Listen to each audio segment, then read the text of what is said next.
Hello friends, आज हम time, speed and distance इस टॉपिक के बारे में डिस्कस करने वाले हैं।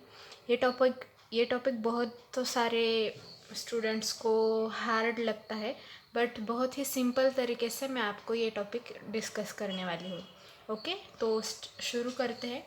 सबसे पहली बात तो हमें पता है speed is equals to distance upon time.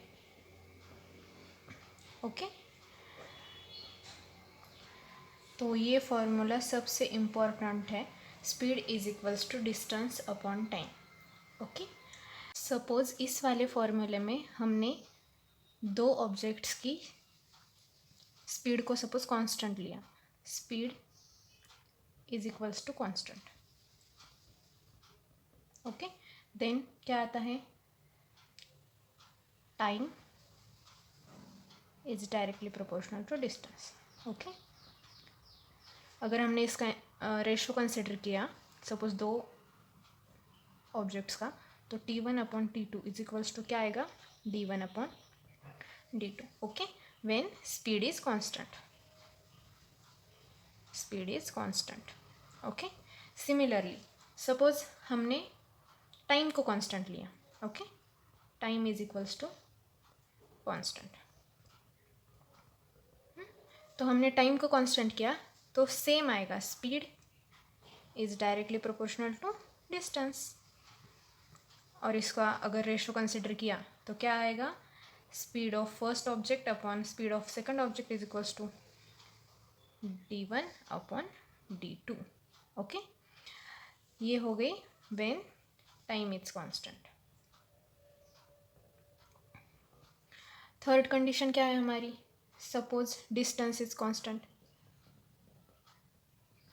Distance is equals to constant लिया और इसका रेशो फाइंड किया। डिस्टेंस को कांस्टेंट लेने के बाद speed is inversely proportional to time. Speed is inversely proportional to time और इसका अगर रेशो लिया तो रेशो क्या आएगा, speed S1 upon S2 is equals to T2 upon T1 when distance is equals to constant। Okay, आ गया आपकी समझ में। और यहाँ पे हम इस टाइम, स्पीड एंड डिस्टेंस के जो भी प्रॉब्लम्स होंगे उसमें जब भी डिस्टेंस आएगा वो हमेशा मीटर और किलोमीटर में आएगा। टाइम जब भी आएगा तो सेकेंड और मिनट और आवर्स में आएगा।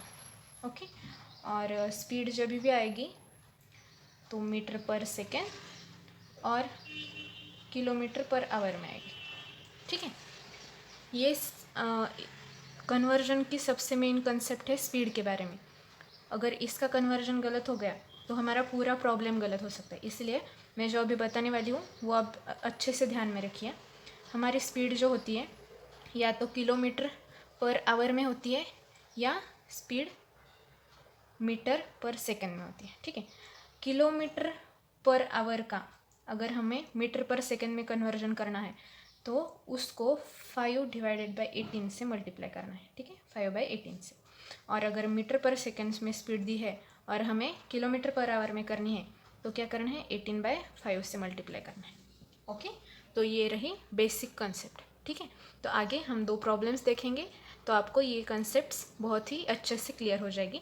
सबसे मेन बात है इसमें, अगर स्पीड कांस्टेंट हो गई तो speed time is directly proportional to distance. ठीक है, अगर टाइम कांस्टेंट हो गया तो speed is directly proportional to distance, और अगर डिस्टेंस कांस्टेंट हो गया तो speed is inversely proportional to time. ठीक है, और ये सबसे इम्पॉर्टेंट कन्वर्जन की बात है। ओके, ये आप ध्यान में रखिए। तो अभी हम प्रॉब्लम की ओर चलते हैं। ठीक है, तो हमारा फर्स्ट प्रॉब्लम है, देखिए, working at 75% of its normal speed, A is 16 minutes late in reaching office.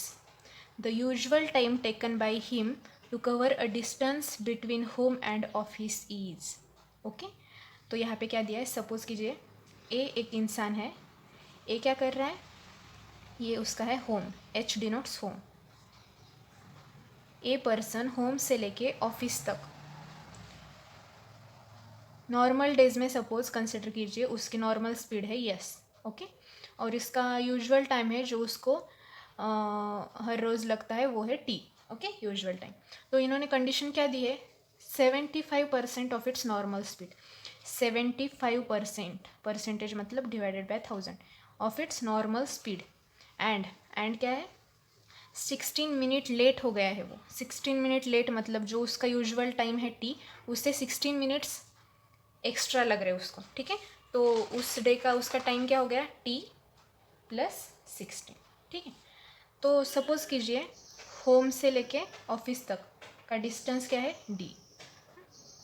Here normal days में जब उसकी नॉर्मल स्पीड होती है और यूजुअल टाइम जो भी उसको लगता है, तब की कंडीशन में डिस्टेंस, और ये वाले कंडीशन में डिस्टेंस तो कांस्टेंट है, और हमने अभी पढ़ा अगर डिस्टेंस कांस्टेंट है, here distance is equals to constant, okay.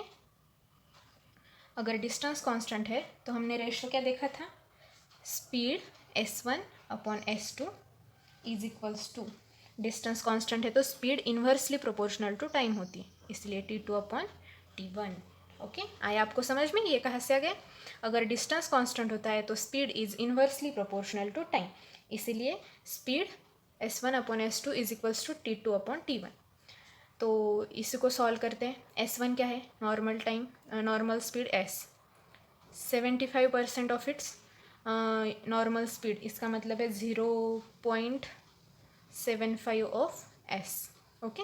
S2 का है, S2 क्या है 0.75 of S is equals to T2 क्या है, T प्लस 16 मिनट से लेट हो गए हैं, और ये T1 है T, ठीक है। अगर इसको हमने सॉल्व किया तो वो आएगा 4/3, ओके, यस तो कैंसिल, ये 4/3 आएगा, और इसका क्या आएगा T प्लस 16 अपॉन T, तो 4T is equals to 3T plus 48, T is equals to 48 minutes, okay. तो ये आ गया हमारा आंसर, ठीक है। तो नॉर्मल जो अगर उसने नॉर्मल स्पीड से गया होम से ऑफिस तक ए इंसान, तो उसको कितना टाइम लगेगा, 48 मिनट्स, ओके। और जिस दिन उसको लेट हो गया तो वो कितने मिनट में पहुंचा ऑफिस के लिए, बताइए आप, 48 प्लस 16, ठीक है। तो इस वाले क्वेश्चन का आंसर है 48 मिनट्स। तो अभी हम नेक्स्ट क्वेश्चन देखते हैं। तो हमारा नेक्स्ट क्वेश्चन है, देखिए, a hero goes after a villain who is 200 metre before him, okay, where will the hero catch the villain when they run at the rate of 11 kilometers and 10 kilometers per hour respectively, okay। तो यहाँ पे क्या दिया है, suppose ये है hero जो 200 metre before villain है, before him, a hero goes after a villain who is 200 metre before him, तो ये हीरो है, उसके 200 मीटर्स पे क्या है, विलन है, ओके। तो ये दोनों दौड़ रहे हैं, ऑब्वियस बात है कि हीरो विलन के पीछे भाग रहा है, तो सपोज करते हैं हम कि ये पॉइंट सी है जहाँ पे हीरो ने विलन को कैच किया, ओके। तो ये दोनों भी इसी डायरेक्शन में भाग रहे हैं, तो हीरो की स्पीड क्या है, 11 kilometre per hour, and villain की स्पीड है 10 किलोमीटर पर आवर, ओके। तो ये दोनों भागे, विलन पॉइंट वी से सी तक गया और हीरो पॉइंट एच से सी तक गया, यहाँ पे हीरो ने विलन को कैच किया, ठीक है।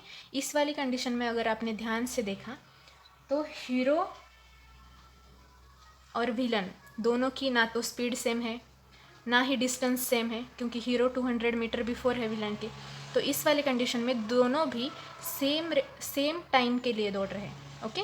दोनों ने एक ही वक्त दौड़ना चालू किया, इसलिए इस वाली कंडीशन में क्या आएगा, टाइम इज कांस्टेंट, ठीक है। तो पहले मैंने आपको बता दिया है, अगर टाइम कांस्टेंट है तो speed is directly proportional to distance, okay. तो speed is directly proportional to distance, therefore S1 upon S2 is equals to D1 upon D2, ठीक है। ये वाला डिस्टेंस है वो तो 200 मीटर है, सपोज करते हैं विलन को एक्स डिस्टेंस पे हीरो ने कैच कर लिया, ठीक है।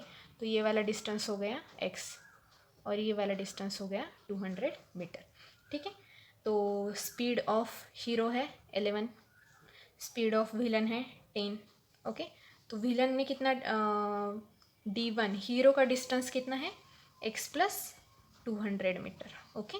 और विलन का कितना डिस्टेंस है x, यहाँ से हम x फाइंड करते हैं। 11x is equals to 10x plus 2000, okay. तो x की वैल्यू आ गई 2000 metre, therefore x is equals to 2 kilometre, ठीक है। और हमें क्या पूछा है, where will the hero catch the villain when they run at the ratio of this and this. तो hero will catch at the distance of 2 kilometre from villain's point, ठीक है।